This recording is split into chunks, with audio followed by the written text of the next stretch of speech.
Welcome back to my channel. आज हम ओली board के जो लाइव टेस्ट हुए थे जिसमें मैथ के काफ़ी अच्छे से सवाल आए थे उसको सॉल्व करने वाले हैं। जिसमें बोल रखा है, पहले क्वेश्चन की ओर बढ़ते हैं।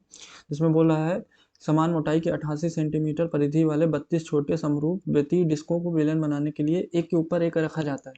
यदि बेलन का आयतन 4.928 इंटू 10 की पावर 4 दे रखा है तो प्रत्येक डिस्क की मोटाई बतानी है। ठीक है, अब देखो 88 सेंटीमीटर परिधि है। जब 44 होता है तो रेडियस कितना होता है 7, लेकिन यहाँ 88 है तो रेडियस कितना हो जाएगा 14।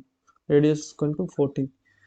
इधर बेलन का आयतन कितना दे रखा है 4.928 इंटू 10 की power 4 equal to pi r square. Radius जब 14 है तो कितना हो जाएगा 616, और ऐसे कितनी है 32 है इंटू हाइट। बेसिकली हमें ये सॉल्व करना है। अब देखो 3 अंक के बाद दशमलव है तो यहाँ से तो 3 जीरो चला जाएगा, एक जीरो बच जाएगा, तो 4928 इन zero equal to 616 into 32 into H. अब इसको सॉल्व करना है। मैं यहाँ पे 11 से काटता हूँ, 11 × 5 = 55, 11 × 6 = 66, यहाँ से 11 × 4 = 44, 11 × 4 = 44, 11 × 8 = 88, जीरो। इसको मैं काटता हूँ, मान लो 56 अट्ठे 8 गुना में चल जाएगा तो 32, 80/32 कितना निकल जाएगा 32 का लगभग 2.5 गुना है। तो option number B is the right answer. Moving to next question. सबसे प्यारा क्वेश्चन जिसमें दे रखा है कि A x plus B upon x equal to 1, 5x upon 4x square plus 3x plus 9 equal to 1/3। तो ए और बी के मध्य का सही संबंध ज्ञात करो। देखो जब मैं इसको इधर ट्रांसफर करूंगा, इसको इधर ट्रांसफर करूंगा तो क्या बन जाएगा 4x square 3x plus 9 equal to 15x। इसको सॉल्व करूंगा तो 4x square minus 12x plus 9 equal to 0। और ये देखो किसी का होल स्क्वायर बन रहा है 2x माइनस 3 का होल स्क्वायर बन रहा है इक्वल टू 0। तो x की वैल्यू कितनी आ गई 3/2। इसको जब मैं यहाँ पुट करता हूँ तो क्या बनेगा 3/2 a plus 2/3 b equal to 1। इसको सॉल्व करोगे 9, यहाँ से 4 और इधर 6 जाएगा, तो ये बीच में प्लस है तो ये तो कट जाएगा, 9 होना चाहिए, तो option number 4 is the right answer. Moving to next question, जिसमें बोल रखा है कि 10,000 रुपए की एक धनराशि को 2 वर्षों के लिए साधारण ब्याज की दो भिन्न दरों पर उधार दिया जाता है। मतलब 10,000 की राशि है, दो अलग अलग रेट पे उधार दिया जाता है 2 वर्षों में।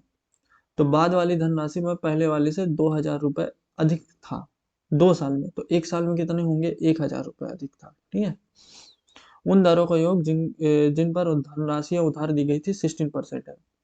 तो मैं मान लेता हूँ कि यहाँ पे अगर R% दिया गया था तो यहाँ पे 16 माइनस R% होगा। ठीक है, क्योंकि दोनों का ओवरऑल कितना होना चाहिए 16, यहाँ से 16 आ जाएगा। अब देखो जब 10,000 का R% निकालोगे तो 100 R आ जाएगा। यहाँ पे 10,000 का 16% निकालोगे कितना आ जाएगा 1600, माइनस R% कितना आ जाएगा 100 R। इन्हीं का अंतर जो है 1,000 के बराबर है, क्योंकि बोल रखा है 2,000 तो 1 साल में 1,000 के बराबर। तो देखो जब इसको सॉल्व करोगे तो कितना बन जाएगा 200 R इक्वल टू 1600 उधर जाएगा प्लस में हो जाएगा 2600। ठीक है, 200 से काटोगे तो कितना आ जाएगा R बराबर 30। तो बेसिकली यहाँ पे कितना आ गया 13%, यहाँ पे कितना आ गया 3%। 10,000 का 13% कितना होता है 1,300, और 2 साल में कितने ब्याज बन जाएंगे 2600। 10,000 का 3% कितना होगा 300, 2 साल में कितने बन जाएंगे 600। टोटल ऐड करोगे कितना बन जाएगा 3200। इसलिए option number D is the right answer. Moving to next question, जो कि बहुत प्यारा क्वेश्चन है, जिसमें बोल रखा है तरल एक्स में 20% रसायन एक्स है जिसमें 70% पानी है। यह मानते हुए कि तरल एक्स के शेष भाग में कोई पानी नहीं है, 1400 लीटर पानी प्राप्त करने के लिए कितने लीटर तरल एक्स की आवश्यकता होगी। देखो मैं कहता था जो तरल है ये 100 था, इसमें 20% रसायन है तो इसका 20% 20 हो जाएगा, और इसका जो 70% पानी है तो इसका 70% कितना हो जाएगा 14। ये वाटर है। अब 14 लीटर था, मैं कहता हूँ ये लीटर में था। ठीक है, इसको हमें 1400 बनाना है, तो 1400 बनाने के लिए कितने से गुणा करना पड़ेगा 100 लीटर से मल्टीप्लाई करना पड़ेगा। तो यहाँ भी 100 लीटर से मल्टीप्लाई करना पड़ेगा, तो यह कितना बन जाएगा 10,000 लीटर। तो option number C is the right answer. Basically पूछा वही है कि कितने लीटर तरल की आवश्यकता होगी यहाँ पे।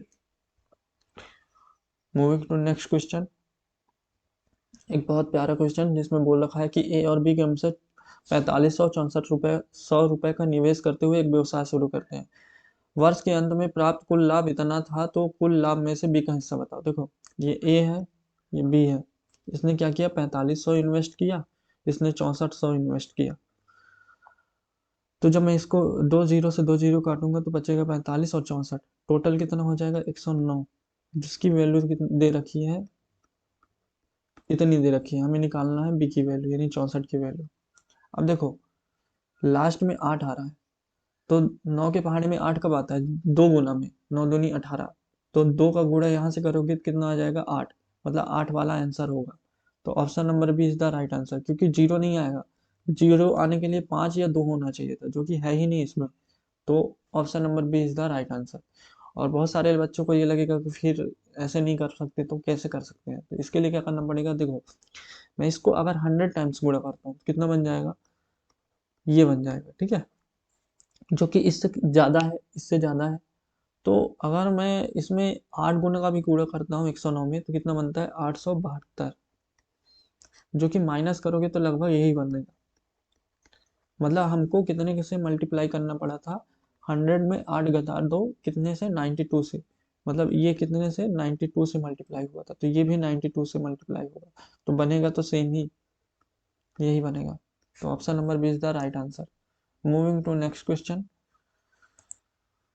एक सबसे कैलकुलेटिव क्वेश्चन जो कि मोस्ट इंपॉर्टेंट क्वेश्चन है, जिसमें बोल रहा है शासक ने फेस्टिव सीजन में होंडा शोरूम से एक स्पोर्ट बाइक खरीदी। बाइक का विक्रय मूल्य 2,40,000 रुपये था। उसने फेस्टिव सीजन में बिक्री के लिए कंपनी से 20% और 15% का छूट उठाया, मतलब ओवरऑल कितना छूट उठाया, 20 और 15 35, और 3 घटा दोगे 32, ओवरऑल 32% का इसको डिस्काउंट मिल गया। डिस्काउंट देने के बाद उसने 10% का कर का भुगतान किया, ठीक है। एक महीने बाद उसके दोस्त सुशांत ने कहा कि वो अपनी बाइक को 1,90,000 रुपये में बेचेगा, लेकिन सुशांत ने 1,504 रुपये कम दिए। तो इस लेन देन में शासक का लाभ या हानि प्रतिशत ज्ञात करो। देखो 2,40,000 था, 2,40,000, इसमें 32% का डिस्काउंट, मतलब अपने को देना कितना पड़ेगा, उसको देना कितना पड़ा 68%, इस पे भी 10% का टैक्स, मतलब 110%। जब परसेंटेज को हटाओगे तो दो जीरो 4 जीरो कट जाएंगे।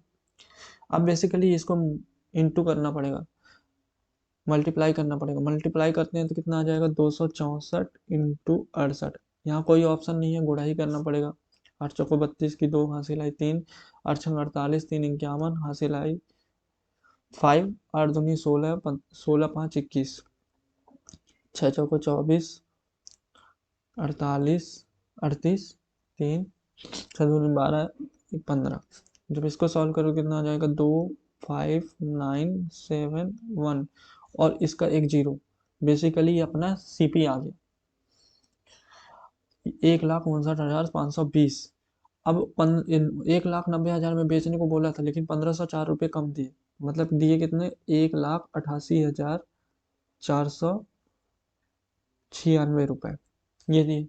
इनका डिफरेंस कितना आ रहा है 480, तो ये कितना हो जाएगा 8,976 रुपये, किसके रिस्पेक्ट में, इसके रिस्पेक्ट में 1,69,520 के रिस्पेक्ट में इंटू 100, ये सॉल्व करना। अब देखो 17 पना 85 लगभग 5 गुना के समथिंग में जा रहा है, तो option number A is the right answer. Moving to next question,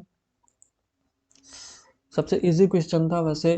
देखो 8 का जब हमें इकाई अंक निकालना है, यूनिट डिजिट निकालना है, तो 4 के मल्टीपल पे डिपेंड करता है, तो 4 से इसको डिवाइड करेंगे तो 4 दूनी 8, बचेगा 1, यहाँ से 2, यहाँ से 3, यानी टोटल 6 हो गए।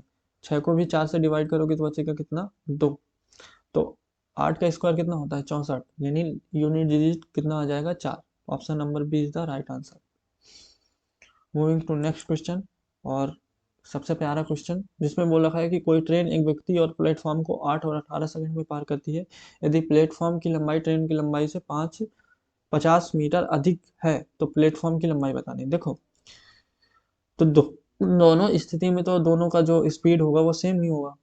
तो यहाँ पे देखो इसका मैं क्या करता हूँ, ट्रेन की, ये ट्रेन है, ये प्लेटफॉर्म है, ट्रेन का डिस्टेंस मैं मान लेता हूँ डी था, तो प्लेटफॉर्म का कितना हो जाएगा, डी प्लस 15, क्योंकि बोल रखा है 50 मीटर अधिक है। तो देखो यहाँ स्पीड इक्वल टू स्पीड होगा, तो जब यहाँ डिस्टेंस अपॉन टाइम, डिस्टेंस यहाँ कितना डी था और टाइम कितना लग रहा था 8, यहाँ डिस्टेंस कितना हो जाएगा डी प्लस 15 और टाइम कितना हो जाएगा 18।